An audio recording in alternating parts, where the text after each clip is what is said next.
Good. Welcome.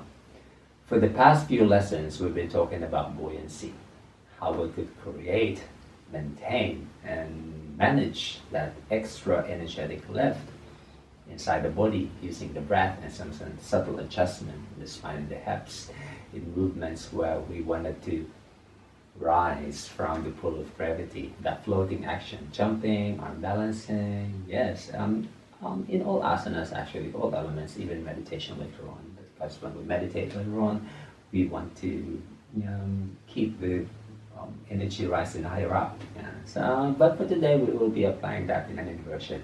Yeah, so headstand. So how we enter the position using the principle, how we manage it while we are holding the position, and how we use the buoyancy to exit an asana.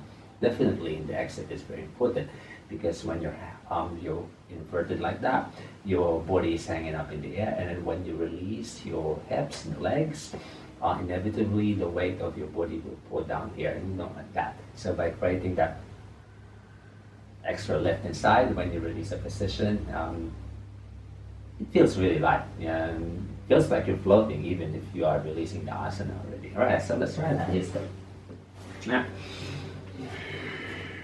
Yeah. So lightly open a little bit forward, exhale, and you're going to use that opening in the pathways of the energy to draw it upwards to your hips. Yeah? Good. So the entry is an inhalation. Inhale. Of course, you have to exhale. If one breath is not enough, you have to exhale, but when you exhale, don't collapse the body. And then while you are at the position, exhaling, you just want to loosen the legs. You don't want to be fighting the legs. You don't want your body to feel heavy there. Relax your legs, relax the hips. Alright, the release is an inhalation. You're going to inhale as you release a position. Inhale, inhale. Inhale as you release.